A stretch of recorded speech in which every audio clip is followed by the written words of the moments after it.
Hi, I'm Brittney Ashley, your host of Breaking Norms, Building Dreams, your guide through this transformative journey in both business and life.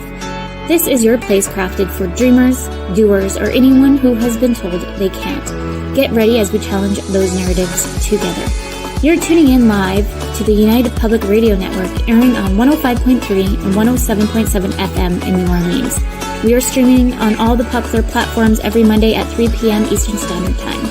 Join me for a candid and thought-provoking conversation celebrating your unique journey because you are worth it. Hello, everyone. Happy Monday, if we can believe it, that we are at Monday again and almost at the end of the month. I was just saying to Patricia that I've been super sick. Why no one has seen me for some time, but I'm back here Monday. You made it. You made it. I made it. For anyone new here, welcome to Breaking Norms, Building Dreams. I'm your host, Brittney Ashley, and we are broadcasting live on the United Public Radio Network and UFO Paranormal Radio Network on 105.3 and 107.7 in New Orleans. Get ready to escape the next hour as we break norms and build dreams with Patricia today. Well, you've been on the show again before. It's actually been a whole year, hey? Yes, it has. I was actually looking at our old notes. I'm like, oh, it's been almost a year. It is. That's crazy. It's crazy. Well, welcome back. Thank you so much. I was just like we were talking about it's just like you think things sound far away and then all of a sudden they're here and you're like, wow, a whole year. How is that possible? And yet here we are. It's just like when you have kids. They just grow so fast and you're like, this feels like it's forever. When you have a newborn, you're like, I'm never sleeping ever again. And all of a sudden you're like, oh my gosh, you're like a real human now. Right? You blink and they're already almost off to high school or whichever. Yeah. Well, I'll do a little introduction for those who do not know Patricia. Patricia helps moms with adult ADHD work with their unique brains and get their ish together. Well, I wasn't sure if we were allowed to say swear words, so the ish is my substitute word. That not copyright. One step at a time and feel confident running their family life. She hosts Motherhood in ADHD, a top 5 parenting podcast encouraging mamas with practical strategies and reliable missteps. Snag your free resources and get your crap together with other ADHD moms in a successful mama meetup at www.motherhoodadhd.com, which I'll put all the links as we chat more today, so anyone can connect with you on your website, the new book, which we'll dig into, your IG. So I'll make sure we'll have them all accessible for everybody. But yeah, thank you for coming on the show again. I was super excited to have you back on. Me too. I mean, I could talk about this stuff every day, all day. So I'm happy to be here. And it's good to have someone who gets it. It makes it so much easier. It does, right? Just an FYI for anyone listening to, we had some technical issues in the world today, if no one knows. So I can see the show's just a little bit running on. It keeps flashing at me. So if we disconnect, I apologize. Yes, as technology is really amazing until it doesn't work. And then you're like, wow, this is hard. It is. Well, everything right now is not working. Just like I just mentioned to you, like anything that I wanted to do for client work, I have to move it down the list because I can't access Canva, or every other little thing that I feel like wouldn't be affected today is affected. So I guess today's like a slow Monday. I will appreciate that, because just like you were saying, you've been recovering. One of my kids had a stomach bug this weekend. And so I'm going to take that slow Monday and say thank you to the universe and to the world and be like, I could use a slow day today. That's for sure. And just we'll hope that everything rolls out just fine. Yes. Well, we'll be positive. The hour goes by super fast. It does. Especially when you're talking to people you like. Yes. Well, maybe you can just, I know I did my little bio of you, but maybe you can just remind everybody else who Patricia is, what you do, and how you got started. So I am an ADHD coach for moms. So not moms of kids who have ADHD, but actual moms who have ADHD. Now, there's a pretty good chance they also have kids with ADHD because it is linked through families. However, my job is to specifically help moms. So my background is in education. I taught middle school for many years, and I always thought I would go back to the classroom when once my kids were back in school. But God had other plans for me, and I started the podcast 6.5 years ago. So I've got almost 300 episodes of ways to support Amazing. moms who have ADHD, which is like just crazy to me. Um, Especially some with ADHD, it's like usually I don't stick with things that long. It's like once I got the hang of it and I'm good at it, I'm like, well, brush that off. Next on the list. So that's That's true. this was meant to be what I'm doing if I'm still here 6.5 years later and 300 episodes Yeah. later. I have not gotten bored yet. And so in that That. started as like the podcast, then it moved into like teaching courses on for moms, like how do you do time management and how do you figure out your plan and actually stick with the things that you come up with and not just make a plan and then like it looks cute and you made it into like Pinterest worthy beauty like chart and then you never looked at it again. Mhm. And then it came into, I started coaching and meeting with clients one-on-one and in groups and helping moms really figure out like how do you live well with ADHD? How do you Mhm. be successful with it? How do you actually enjoy being a mom and not just like hating your day and wishing you were back in bed? Like how do we create an environment, systems that work for you and lean into who you are, and it's not just this like shame cycle of like you're the suckiest human that ever lived. You really can figure out how to do this well when you have help, when you have somebody who understands how your brain works. Yes. And so that's how I ended up where I am now. That's it. Amazing. Who knew? But here I am. I love it. And I feel like the universe, we're just talking about the universe in general, but I find like the universe sometimes pushes us in directions. Sometimes you're like, I'll just talk about me for a minute.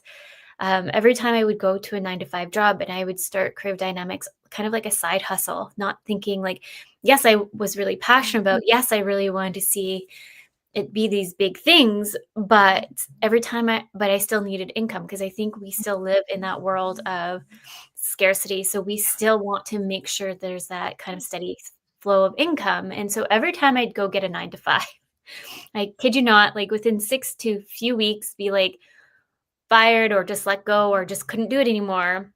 The universe just kind of like kept bringing me back to Curve Dynamics. And the amount of times, I kid you not, and this year alone, I've keep seeing 111s, like across of everywhere. Where which if you're really into angel numbers, it just means that you're in alignment of the right path and keep like following your intuition, following your gut. Like the guides will guide you. And then like I've never really fully like believe that stuff, but the amount of times, I'm not even kidding you, that I've seen those numbers out of the odds, it's just been bananas. Or where I feel like super low of like, I give up on this. If I'm going to go take a break and get a coffee. And like, if that person in front of me doesn't give me a free coffee, I quit. And it's like I've random, like ridiculous things like that, right? But I got a coffee. I'm like, what is the universe trying to tell me? Stick with it.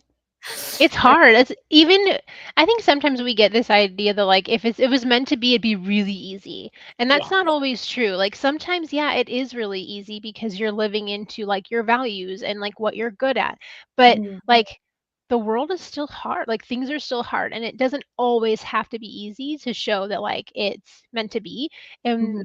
anytime we're in these challenges, that growth is what like those challenges would help us grow, and that's Exactly. how we get better at what we're doing when we go through struggles. That's how we relate to people. Like all Mhm. of that hard stuff makes us better people, helps us grow. Like, and so, yeah, sometimes, you just want to throw in the towel. Like I have the same thing of like, man, like this running your own business is not for the faint of heart. And even though I love what I do, when you're an entrepreneur, you're doing what you do, but then you're also doing all the other stuff that comes Mhm. with you're running your own business. And so it's like, yes, some parts of my job I love and they're so easy. And the other parts it's like, wow, I am going to have to like do some YouTube research or find someone who knows a lot about this and learn how to do something new.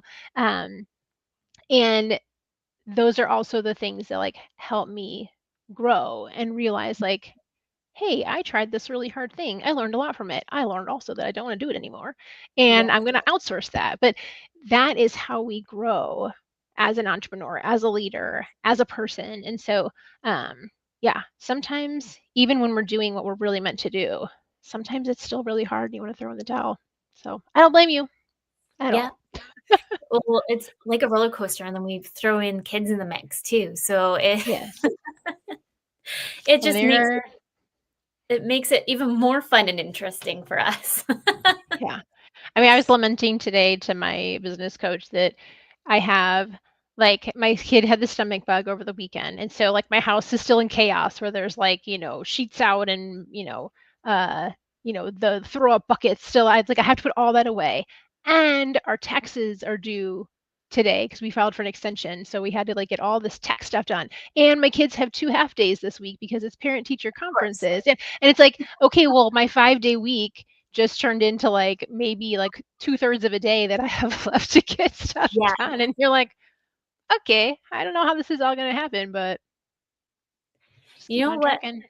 You know what I've tried to do for anyone listening to is I think we as moms too, we put so much pressure on ourselves on a daily basis slash a Mm-hmm. weekly basis. And I'm such a perfectionist. I've learned, I think after having kids has helped me not to be a perfectionist per se, but it still shows up. I can Mm-hmm. see it show up in so many different ways, but it's how I kind of respond to the perfectionist piece and how I Yeah. let move things go and try to give myself more grace in certain areas. So, like I was just saying, I was super sick for the last 3 weeks. I felt like completely death, completely foggy brain. Like I completely felt not when I had meetings. Like I don't even remember my meetings the last few weeks because I also was on having medication, like Yes. daily just to get through the day so I can have the meetings. But Yeah. I'm like, I really could not remember half the things. So at the end of the day, I was like to myself, I was like, you know what, your body is telling you you need to focus on you right now and you need Yeah. to focus on getting better. So minimize how much work you do in the daily and make sure you rest, sleep, and then you still have to take care of kids in between. I remember the very Yeah. first day when I was like getting the kids to school, I think I like really pushed myself just to drop them off. And I was like, feel like they should have like a bus system that moms can call in and be like, I'm sick today, come pick up my kids. Like They're a so yeah. substitute Uber bus situation. No, for sure. Because I mean, that's something I work a lot with clients on is like we expect ourselves to be able to do all the things, Mhm. even when like just life happens, kids happen, stomach bugs happen. Yeah. And because like, there was that one time 2 years ago that we had that unicorn day where we did so many things and we got the whole to-do list done and we reorganized the entire pantry and it was just like the greatest day that ever lived. And then we compare all the following days to that same level of excellence, that same level of like inhuman productivity that we accomplished that one time. And we don't give ourselves that grace to be human and to know like we're raising humans, and you don't get to choose when your toddler has a meltdown, you don't get to choose when your kid gets the stomach bug. And so we do a lot of work around like, well, what is the bare minimum, like on Mhm. your value system, what's the bare minimum that has to get done? Like, is laundry, does it need to get like, does laundry have to get done? It's like if you have 6 kids, you might be like, yeah, laundry has to get done no matter what because I got too many humans to clothe. And then Yeah. other people be like, you know what, the laundry can sit there for another week and I'll live. And so you figure out like what are the most important things for your family and for you to be able to get done. And then that way your measuring stick is such a smaller list of like, okay, well, when disaster strikes, the only things I have to do are like feed everyone, put their clothes on, get them out the door, and Mhm. everything else can fall by the wayside. And you might have 7 things on that list that have to get done, but like knowing like, hey, it's okay if you didn't also run errands and put gas in your car and while you're dealing with this extra thing, whether it's the stomach bug or whether it's like an elderly parent who needs help, like things are always going to show up. And like you Yes. said, like having that perfectionist meter of like, I mean, most of my clients fall in that category of like recovering Mhm. perfectionist, and knowing like where is it that that perfectionism is helpful to you and where it drives you to do your best. And then on the flip side also, where is it hurting you and where is it like Yeah. upholding these unrealistic expectations that are just not possible in the season that you're in. because you're not stuck there forever. But like right now in this season, what do you need? 100%. And I know we were just talking too about like taxes, because I just filed my year end for my business, and like it was coming to the due date, and I'm pretty on top of it, but like sometimes you're waiting for the accountant or vice versa. Yeah. And I just remember like kind of stressing out of like, it felt like it was out of my control. And so I was kind of spiraling a little bit, but then it's like, okay, deep breath, take a step back. You know that you've done everything you can do to get those documents, say, in the accountant's hand. At this point, like there's only so much you can do, unfortunately. But like I'm like also too, like I'm a stickler on like, I don't want the CRA to call me. I don't want it in my phone. Here's my money. Leave me alone. Yes. And that like we have to learn that grace for ourselves. And it's hard because especially when you are neurodivergent, like you've put so many like you've put so many systems and rules in place for yourself so that you don't fail, so that you're able to keep up with all the things that people are telling you that you need to be doing or should be doing. And as you grow up and become an adult and you realize like, oh wow, I get to choose a lot of these things. I get to decide what is like a real rule and not a real rule. Like for example, last night we were out to dinner at a very family friendly restaurant, and it has this like play area outside, and I was going to meet up at a friend's after dinner, and right as I'm about to leave, I go to say bye to my oldest who's 10, and I don't see him anywhere. So I asked my husband like, hey, where is he? I'm going to say goodbye. And he's like, oh, I don't know. I asked my other kid, he doesn't know. All of a sudden, like my kid's missing. So, you like sheer panic. You're like, there's like this chaos of children on the playground area, and we're trying to find him. And, so my husband runs to check the restroom, and he's in there. And he's like, well, I told my cousin where I was. Yeah. Did my 7-year-old nephew mention that he was in the restroom as we are all panically, whatever that word is. Like we are panicking and looking for Elijah. And at no point does my nephew say, he's in the bathroom. So then because we ended up looking for him, I ended up being like 10 minutes late to the event that I had afterwards. And I felt so awful because as someone who's neurodivergent, I have often been late in my life, and I've worked really hard not to be late at things. And it like, I was like panicking when I was driving there. Like, again, I'm still like, I'm running behind. And then of course I missed the turn, which means I'm another 3 minutes late. Like, and it's just adding on, and like getting to that point to be like, you know what? The reason you were late is because your kid was missing. Yeah. You weren't just like, cool, let me like watch 5 more minutes of this TV show. It's not that. You were trying to make sure that your child was safe, and that is an okay reason to be late. It sucks that you're running late. I'm sorry that everybody else was waiting on me. But I also know that all those other people in the room, if their kid was missing, they would also be like, yes, I am going to be late to this thing so I can find my kid and make sure that they're okay. And like rewriting that story in our minds instead of like, oh, wow, you're such a horrible human. Why don't you know where your kid is?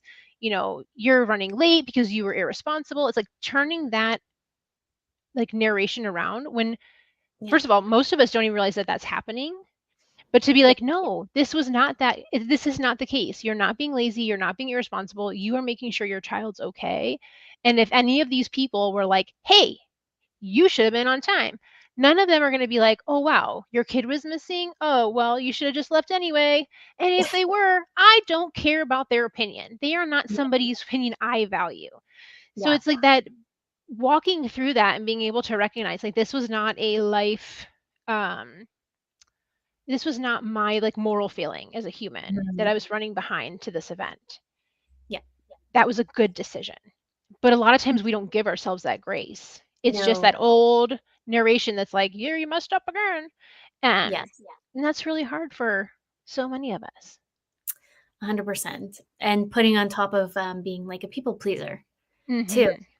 So for me, like it's taken like anyone listening and they're like, oh, like they talk about this as I'm doing a presentation on Saturday, and it's all about being authentically who you are, unapologetically you, and overcoming imposter syndrome, money trauma, and all these things. And I was reading through my notes and I was like, oh, I feel like they're going to think I'm like mastering this because I'm talking about it. And it's like, no, like I'm still doing Yeah. it every single day. Like I struggle with imposter syndrome every single day because those who have neurodivergence tendencies and or ADHD, dyslexia, or anything under the sun, it shows up so much more for us. And so it's just like,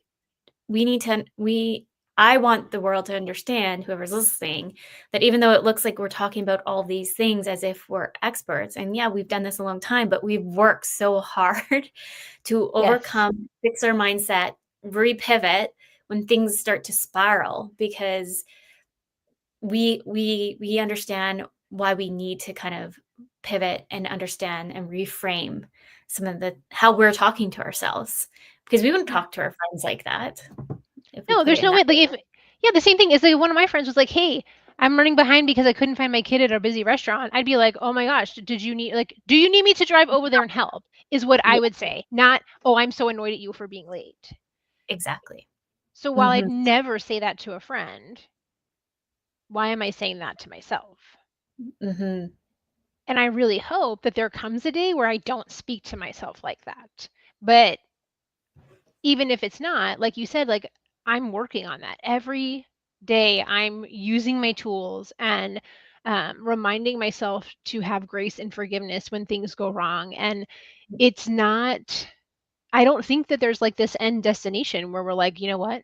I am a grown up who has it all figured out. I've made mhm, it. Like, I don't think that day comes. So it's okay for us um, to have struggles. But again, like that's what makes it relatable. That's why you wanna listen to the 2 of us talk here, because you're like, mhm, "Wow, I get that." Like, it's hard to relate to people who are like, "I have it all together. My life is so great, and I don't have any problems." Like, nobody wants to listen to that. Um, reality TV is based on watching other people, like, 100%. crash and burn. Yeah, And so it's like this is how we stay relatable, is to be like, "Hey, here's what's working for me, but, like, I'm not perfect. I don't have it all figured out." And yeah, I hope when I'm like 87 I'm still not telling myself like I'm a goober for being like to this thing, because my kid, I mean, granted my kids will be like real grown-ups by then, but like for something, a really good reason happens that like something goes wrong or you're running behind, um that I hope that I'll have the grace for myself to be like, it's okay, like you've been sick for 3 weeks, it's okay, like you couldn't find your kid. um But, like, if not, I do know that I'll still have my tools, and I'll still be able to, like, walk through these same, strategies and, spend time with people who get it and who are gonna be like, "Hey, I totally understand, Patricia. I get it. That was really hard. I'm sure you're really scared when your kid was missing. You know what? You sure wish you had said something before you went to the bathroom, but hey, like, you are yeah, a great parent because you were looking for your kid. Like, you noticed he was missing." yes. Um, and, Yeah. I don't know, maybe I'll have it figured out by the time I'm 90, but if not, at least I have the tools that I have now to give myself the And I grace. was and I was just gonna say, one some tools don't actually always fit for each individual person too, right? So Mhm. just if you look at Yeah. it as working out, like, I hate running, and everyone's like, "You need to run to let off energy and steam," and I'm just like, that is, like, my nightmare. Like, I literally Mhm. hated gym class so much in school that I worked the system to make sure I still got a passing grade, the bare minimum. So if that doesn't tell you how much I don't like gym, I don't know what does. But, Yeah. like, I know what I like. What I used to like was going swimming. I prefer going Mhm. into the pool and doing laps. That was my Yeah. thing.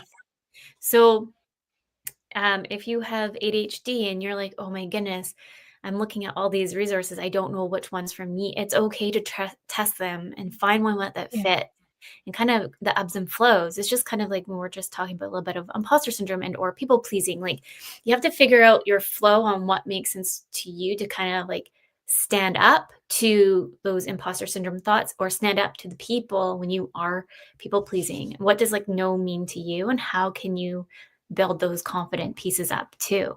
So it's different Yeah. ways of looking at it. Yeah, and we're all so different. We all have different backgrounds. We have different family situations. Things that might help you at your job might not at all be applicable at somebody else's job, or what works for your kids may not work at all for somebody else's kids. And Mhm. the really cool thing about there being so many people with ADHD is that there are so many strategies and like resources out there that have been shared that you can find the thing that works for you. But yeah, Mhm. it is there is that trial and error piece of finding the ones that work for you. Yeah. Sure wish that it's like one of those things like, hey, like if I could just tell you the solution for every single person with ADHD, I would be a millionaire. And Right. then I would have solved everybody's problems by now. But Exactly. it's frustrating. You have to keep trying to find the right things for you. But the good Yes. news is there's so many things out there to try in order to find the right solution. 100%. Well, maybe you want to share a little bit of your resources, because I actually was just hovering over your everything link here, because I Okay. kind of segues to the resources that you offer. Yeah, I would say in true ADHD fashion, I got a lot of resources on my website. And so there's there's a lot that are free, there are a lot that are paid, and they're grouped kind of by theme. But the ones that are usually most helpful for people, the first one would be the symptoms list for women or for people who have more of the inattentive type, because Mhm. generally speaking, women tend to have the more inattentive type, but that's not a blanket statement. Um, but being able to look through that list and take what's in the DSM-5. And so the DSM-5 is the list of symptoms that a psychiatrist or psychologist, whoever's diagnosing you, they're going to go through this list and say, these are the things that people with ADHD have, so that we can tell they actually have ADHD. And it's important for us to know that the DSM it's like a differentiator list. The Okay. the questions on there are helping clinicians differentiate between all the different things. So like they want to be able to tell the difference between schizophrenia and bipolar and ADHD and autism. So they'll make this list of things of how are we going to tell somebody has ADHD and not something else. So this list though can be kind of abstract feeling. So what I did is I took my interpretation of each one so you could have some examples of what that looks like in a grown-up, because generally speaking this list is also aimed at kids. Now they are working, there's a group called APSARD, which is a bunch of physicians who are working towards a list for like a DSM-5 list for adults, but right now this list is aimed at kids. So this resource that's available allows you to look at each item and be like, how does this look for a grown up? How does this look for somebody who's inattentive? Because obviously hyperactive is so much more obvious. And Yes. then there's things in there like how to work on your time management skills. There are items in there for how to work on your energy management and understand like how much energy you're using for tasks, and how do you better like plan out how you can use your energy, so that if you're doing a really high energy task or something that's really draining for you, like for example, I was saying like earlier, I was sending in tax paperwork. Like that was really draining for me, trying to figure out like which payments go with which set of papers and what has to get sent. Like that was a lot of stress to me to make sure that like I don't want to mess this up. So that's a high energy task for me. It's very Mhm. draining. But that means that I need to be gentle with myself later, because at some point I'm going to run out of energy. So how do I make sure that I'm balancing that out, so that Mhm. I'm not expecting myself to do like draining task, draining task, draining task, and then somehow be patient for my kids come bedtime? That's Yeah. not realistic. So there's so many things available there, but I think the ones that are most I guess most popular are the ones with the different list of symptoms, any kind of like time management, daily planning, like putting systems in place for you as a grown up who is not very organized. Um, and I really think energy management is something that's overlooked right now. I think it's one of those things we'll start seeing more and more as time passes, that we're realizing how much more that energy capacity and usage means, especially for people with ADHD, Mhm. chronic illness, any kind of neurodiversity. Um, I think that's really going to come to the forefront. Yeah. That's my future prediction, is that's going to matter a lot more um, And for that's why folks who are neurodiverse. yeah. I love that. I like finding things that are repetitive that I hate, for example, and think of like ways how can I automate them or systemize them with Mm-hmm. tech? Because I don't know if you has watched prior shows, but my background is also in tech. And so I always like trying to find programs, CRMs that work with me than against me. So things Yes. are automated. So for example, like I hate reminding individuals when they miss a payment. Like I hate it because I feel so guilty about it. And Yeah. this is where the trauma of money comes in. I just did a really good workshop. Talk about kids come in. My dog just came flying through the door. He's like a kid. But I just did a workshop on trauma with money for women. And that's something I became really curious about last year because I found a trend that a lot of my clients were struggling with money. And like I realized too, I have a lot of trauma with money because I'm scared of the CRA. Like I just mentioned, like, don't call me, here's my money. Like I'm Yes. paying everything. Leave me alone. I don't want to see your name come in my inbox. So Yes. on this point of like just there's different parts that can come up for us in different kind of trauma bits that we might not even know how they come up. And so digging into it and really trying to hone in on kind of like we're saying about moving the narrative a little bit. And that's like the whole presence of what we're just talking about is, I think, giving us grace, learning about the traumas and learning how we can move the needle in certain ways. And then when we have ADHD on top of everything else, is how we can balance those tiers. Because I know, like, if I had like a crazy filled meeting strategy days, I'm exhausted by the time I get the kids and I'm pretty burnt out and I'm already feeling pretty overstimulated. When I finally get them to bed, I'm like, don't touch me. Like, no one touch me. Don't you look at me. Leave me alone. Lights off. Yeah. I always have all the lights off. My husband makes fun of me. He's like comes in from the garage. He's like, "Don't you need some lights?" I'm like, "I'm okay." If I need a light, I'll turn it on. Yeah. Yeah, yeah, I have a whole course on how to outsource things because a lot of times we're like, I know I need help, but I don't know with what. Yes. And so like it runs through like, here's the things that are happening in your life. Like, what are the things that you can safely give to somebody else? How do you give them to somebody else? Because we really weren't meant to do all of this ourselves. That's not how humans were created.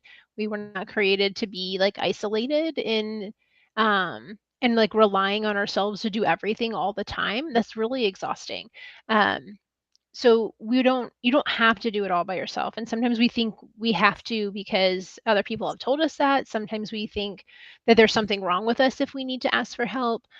Sometimes we think, well, I don't have any money to pay somebody else to do this, so I have to do it myself. And there are Mhm. so many ways that we can be creative and problem solve in things like using tech to remind us of things or remind other people of things, using like bartering things where like, hey, I'll watch your kids on Tuesdays after school if you'll watch my kids on Thursdays after school. Like you can be a problem solver and use your creativity in a way that's not like cut and dry, but Mhm. it's really hard to access those problem solving skills and all that creativity when you're stressed. When you're Yes. stressed, it's just like sheer panic. I don't know what to do. It's just staring at your giant pile of mess and being like, and then it's just like this, like your brain just freezes and you don't know what to do.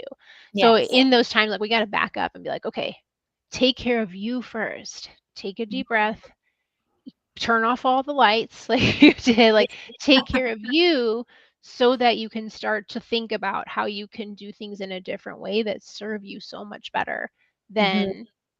than the struggle bus that can be so easily to climb aboard and get stuck there. 100%.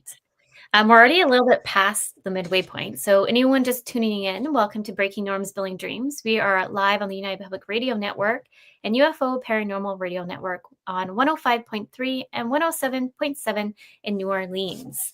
I told you it's going by super fast. I want to learn about your book. Maybe you can tell us about your book. Of course, I would love to.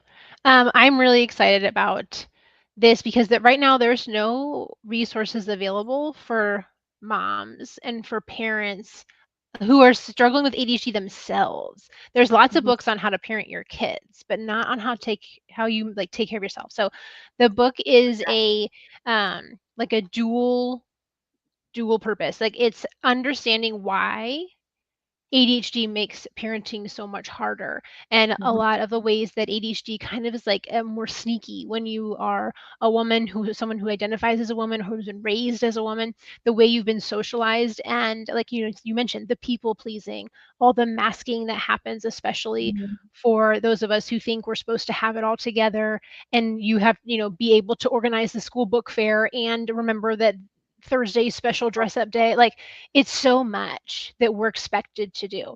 So understanding how does ADHD play into that, and where it's making it harder, because when we understand the patterns there, we understand why, then we can do something about it. Um, I love that. and like that, understanding like who you are and learning to trust yourself more, because that's one of the most common themes that I find in my clients, is that we've spent so many years thinking that we're doing this wrong, or like we misunderstood something because our perspective is so different and our Mhm. level of self-trust is significantly lower than a lot of other people. So how do we build that back up so that we can listen to ourselves and know, like, this is the right answer for me? I trust that, like, when I decide this is the right answer. Like, how do we make decisions easier so that's not this like decision spiral and like weighing all the options for 42 years before we make a decision? So there's Yeah. that like mindset piece. And then there's just this practical strategies of things that work and what's worked for my clients and things that they've shared with me. And like, what are those tools that we mentioned? Mhm. Like, in one list, so that you can go there and be like, okay, I'm struggling with this. Here's my options, A, B, C, D. And you can pick one and try it. It didn't work. Cool. Go to letter D. Pick that one. Did it work? Nope. Okay, try F. And knowing that then like the ideas are all in one place that you can try, and you're not flipping through like the entire book trying to locate something.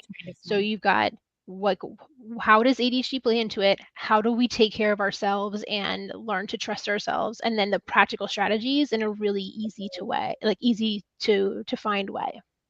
I love that. I can't wait for it to come out. For anyone, like you said, February, January? Yes, February 2027. So, Oh, 27. So we have to get yes. on A the whole wait list. year. Yes. So I've got the waitlist website there that you've put up. Um, my manuscript is due in January, so I'm like a little past halfway writing it, which is Mm. really cool to see it come together. And then it takes a whole year for the publishing company to do their bit and, proofread it and copy editing and like how to like arrange it on the page and Mhm. design the cover. I mean, I'm learning so much that I did not know about the publishing industry, that's for sure. So, Amazing. That's so exciting. It's patriciasung.com/book for anyone just listening to us and they can't oh, see the yes. YouTube. That's true. Uh, I forget sometimes. I'm like, I can see it. Can't you see it? No, you can't. It's just like on my podcast. Sometimes I'm like, ooh, how do I explain this to somebody who can't see me? right. Like, it's a very different skill set than, because I'm such a visual learner. So to be Yeah. like, okay, listen, you can't see me, but I am vehemently talking with my hands, Yes. waving them around a lot. I got my fidget. Like, it's a different way of communicating, that's for sure. I know I'm a visual person. Like I need it like if I would have listened to myself like spell that all back out, I'd be like, "What?" Huh? Like, it's Where? just, like, numbers. My brain's just, like, does not wanna compute it. Like, I Yeah. need to just see it. It's probably the Well, if really you just Google me, it'll come up, and then it's just /book. So patriciasung.com/book. well, that's exciting, and that's I love that you found that gap there too for that book because it's so true that you mentioned that we have so many books out there for ADHD and parenting kids, but not for ourselves. And Yeah. and we do us moms we always get kind of forgotten a little bit. So I love that you're doing this.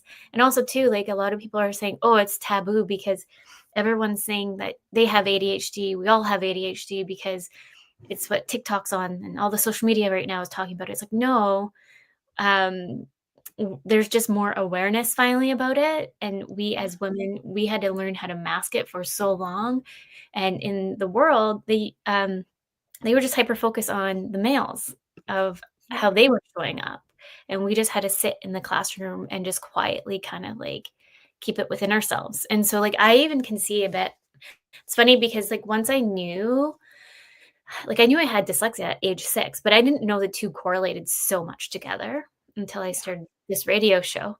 Because we had someone who was on who was an ADHD researcher, and she was like, "Brittney, you know you have ADHD, right?" I was like, "No." And she's like, "Brittney." I was like, "Oh, mind blown." But it all Yeah. makes sense now. But Yeah. we're literally just playing a board game last night as a family, and my one kid off and on the chair. My other kid's like, and then I'm over there like vacuuming, and my husband's just Like, is anybody playing this game anymore? Yes, we are all still playing the game. We just don't look we like it. are. It's just Yeah. chaos. Well, and it's like, I mean, back in the day, the people who caused a problem were the ones who stood out, and those are the ones that got the attention. It was the hyperactive people, the people who were annoying the teacher or getting a lot of injuries because they were daredevils and they're going to the hospital too much. It's like all the people who were causing a problem were the ones who were getting noticed and getting help. And I Yes. can't tell you how many of my clients had like a brother that was diagnosed and they flew under the radar because they weren't causing a problem.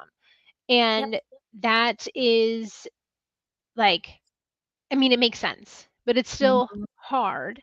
And it doesn't mean that that didn't exist. Just because we didn't know it was there doesn't mean it wasn't there. Like, just like there's plenty of stars and galaxies and what have you in the sky that we didn't know were there. That doesn't like, Mm. it's not that they didn't exist back then. We just didn't know they were there yet.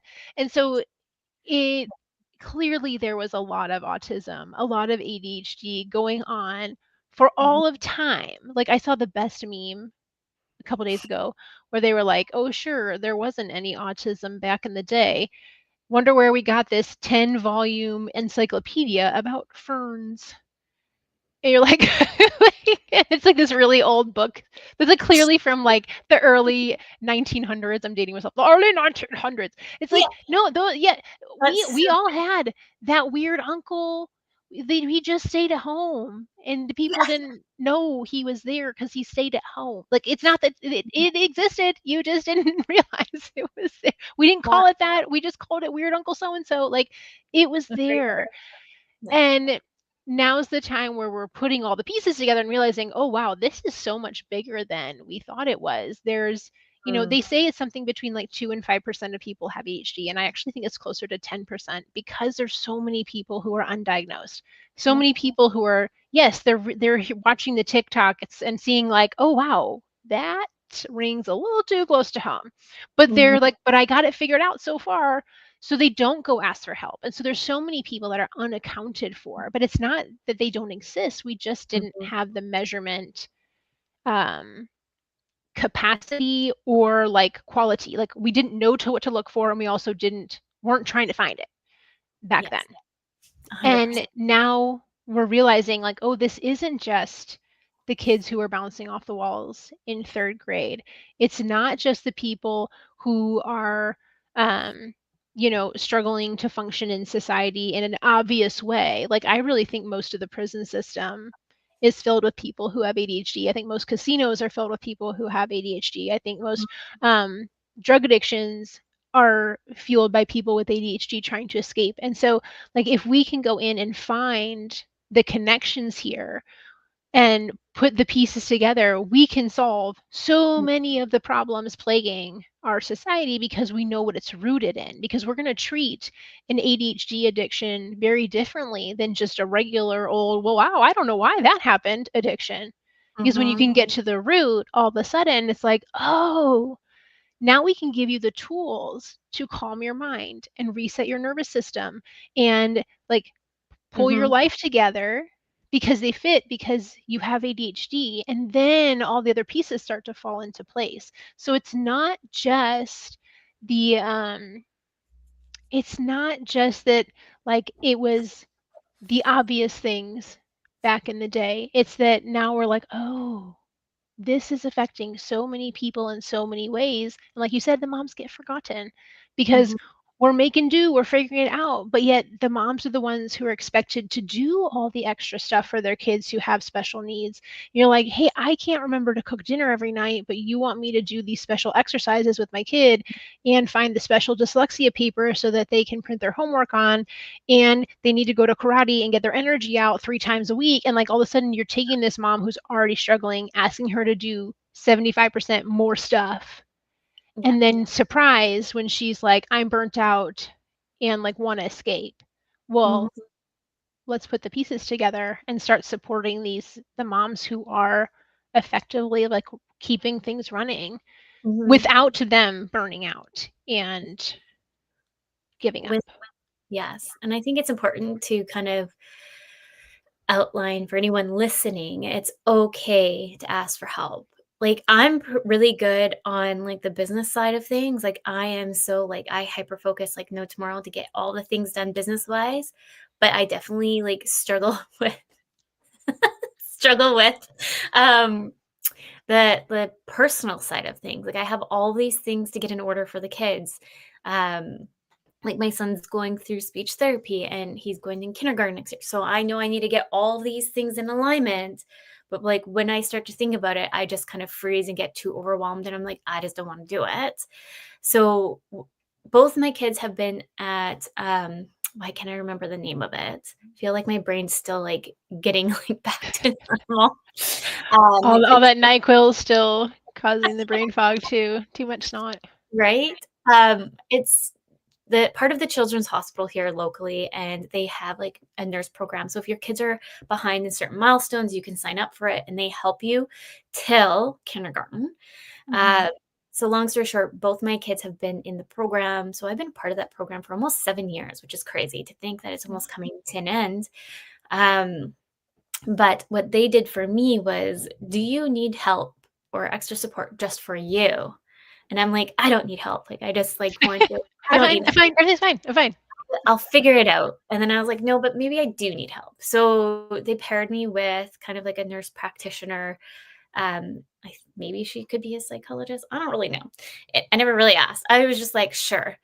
Um, at the end of the day, she's kind of acting like an accountability coach partner with me Yeah. to get the personal stuff done. Because once I see a lot of these paperwork, like I'm trying to get some extra funding in from the Métis Association, so I have to fill all this extra work out to get extra support for speech therapy and da da da. Like it's just like, and it's not It's a just for one lot. kid, I have to do it for both kids. Like, Yeah. so I just feel like, okay, like I need to take it one step at a time. But even that one step that feels so little, I just don't want to do it because I'm already like tapped out. So having this person, so anyone listening, it's okay to ask for help, and it's okay to find that person to try to help move the needle. And so we've realized that it's easier for me to come in personally in versus Zoom, and we sit down and we Mhm. knock out all the things that I need to get done in that 1 hour, 2 hours sometimes we block out. So I'm actually like able to move the needle, and I don't leave until we've have some like slotted in dates or reached out to so and so, and it's just there, which just Yeah. reminded me to do something. Like scribble it on a Post-it note on the side. Yes. And that like it's okay that you need help. Like you were not meant to function on your own. That's Mhm. not how people were designed. Humans were not designed that way. And it's okay to ask for help. You're not bothering that person. And if they do find it a bother, then they're not the right person to Mhm. ask for help. Because like how many times do we see our friends struggling with something like, they've got someone in their family has a big health issue or they're trying to care for an older parent, and we're like, "Hey, like, do you need me to drop off dinner? Or, like, can I pick your kids up and take them?" So, like, we're happy to help Mhm. when we, like, know that we could do something, but a lot of times the other person's like, "I don't really know what I need help with," or "I don't wanna bother you." And Yes. if we're all leaning on each other a little bit, then it's not a burden. Mhm. And are also, like, and I had a friend tell me, like, "Well, I don't wanna ask you for anything, Patricia, because you don't ever ask me for anything." And I realized, like, "Oh, well, I don't want to come off like as someone who doesn't need help. I'm like, but I have my help, like in my business, like I have an assistant. So it's like I asked those people for help and I wasn't leaning on my friends. And I was like, oh, noted. Okay. So I've made sure that like I am asking friends for things, even when it's something tiny, like, like I was mentioning earlier, my kids walked home from school today by themselves. And Mm. this was the first time they had walked home by themselves. And so on Thursday, I texted some of the moms that we normally walk like kind of like most of the way with. I was like, hey, my kids are walking home for the first time by themselves today. Can you you don't have to do anything. Can you just like kind of keep an eye out and make sure everything's fine?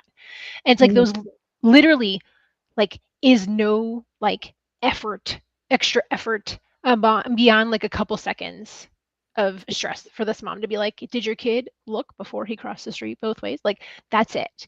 And so even just asking that friend for something really simple Mhm. lets you like start asking for help and like showing yourself like it's okay to ask for help.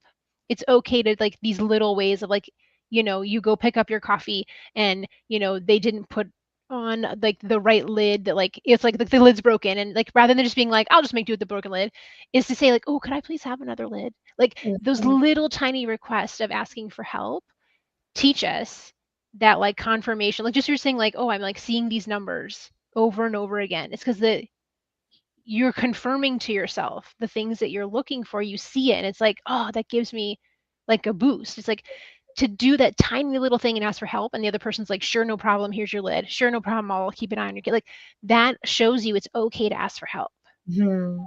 and gives you that little boost of like, well, what if I ask for something a little bit more? And then that friend also feels okay to ask you for something. Mhm. And so that's how we build friendships, though. If we never need those people and they never need us, like what kind of friendship is that? Mhm.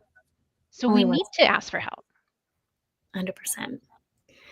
It's just kind of like if you're in a relationship, it takes Mhm. two. It's not just the one person. So and even a Yeah. friendship and vice versa. I was gonna say, like, when you were talking about, like, the lid situation, I was like, what comes up for me right there is guilt. Even though I didn't do anything wrong with the lid or da da da, but I feel guilty asking for another lid because I feel like I'm a bother. So Yeah. I know one of my questions for you is like, how do we maybe reframe that a little bit? Reframe maybe that notion or just feeling like we're negative self-talk, perhaps. Yeah, and then it depends on like where it's coming from because like again everybody's different as to why they feel guilty about that. But it's Yeah. like asking yourself what's underneath that. So like when you think about like, well, I feel guilty bothering them. Yeah. Like what's the reason that you feel guilty for bothering them? Hmm. So like if you think about that. I guess I'm like, I don't want to be a bother because I already know you're busy and I'll just figure it out. I think it's just like a natural trend. Yeah.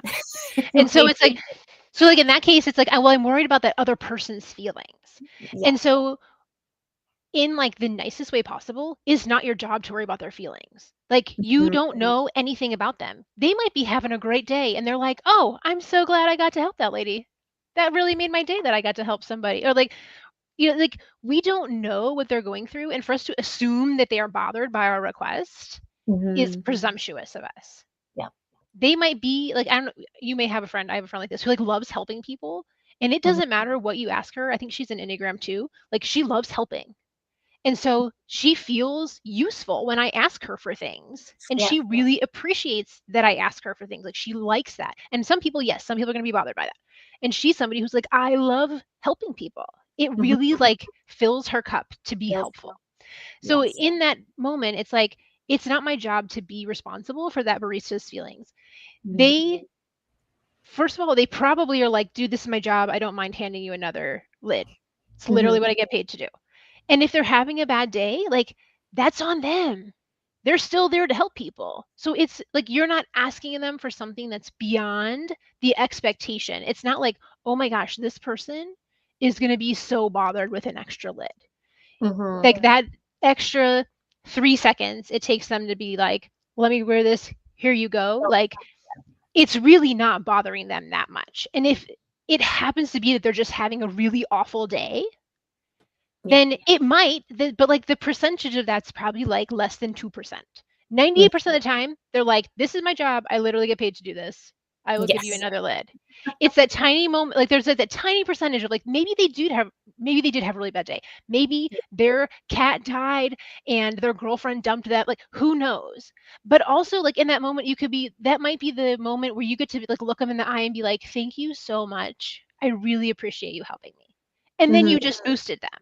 So like for us to assume that they are so bothered by this request is silly on our part. Like it is unreasonable. And when we can say that to ourselves, like that's the logic side. Mm-hmm. So sometimes it's still like, I don't really believe you, Patricia. It's that practicing that allows us to see like, hey, oh, I'm so like, and it's okay to be like, I'm so sorry. Would you mind giving me another lid? This one's cracked. Mm-hmm. And like, if they do really struggle, it's like, it's not on you. You're not responsible for that. It's okay to ask for help. Like you equally deserve a functioning lid. Yes. Like as them like having a good day, but like your lid's not the make or break of their day. Mm-hmm. And if it is, clearly there was a lot going on Yeah. that you were not a part of, the 99% of whatever happened before you showed up. Yeah. Like, so it's that practicing of like, it's okay for me to ask for the lid. This person is not going to be that greatly inconvenienced. And I can say that because I'm that person too. I'm like, I am so sorry to send back this hamburger with cheese because I am lactose intolerant and literally cannot consume this. And I specifically ordered it very clearly with no cheese because I am allergic to cheese. And yet you still gave me the one with cheese. Like I have had to work through that for decades. And it really is just the practicing to be like, it was okay that I did the lid. The person did not bite my head off. And if they do bite your head off, that lid was not the reason they bit your head off. They were having some kind of day before you showed up. And and it's just the practicing of that. And like some people will have other reasons for it, but it's that like asking underneath, like really what's the reason? Like some people were just told like they had not nice parents and they were told their whole lives, like, you're not allowed to don't bother me. You're a bother. And that's a very different way of like, we would approach this in a different way of like, rewriting that narrative that someone else told you you're a bother when you are not a bother. Like you are a lovely human. And you know what? That barista was probably so excited to have a customer who was like, thank you for what you do every day. You make my life better with this coffee. I really appreciate you. Like there are so many ways that we can rewrite the story that's going on in our head. And sometimes with ADHD, we rewrite it. Yes, I do. Oh my goodness, that person looked at me weird. What did I do wrong? What? And like, there's so many times where like we literally have to like remind ourselves that like not every look is about you. Sometimes they're just having a bad day. Sometimes they were like thinking about their, that rude comment that the lady at the grocery store made to them earlier. Like we don't know what's going on with them. And so unless we ask and and also that they're in a place to answer truthfully, because sometimes people are in such a place that like they can't answer that question well.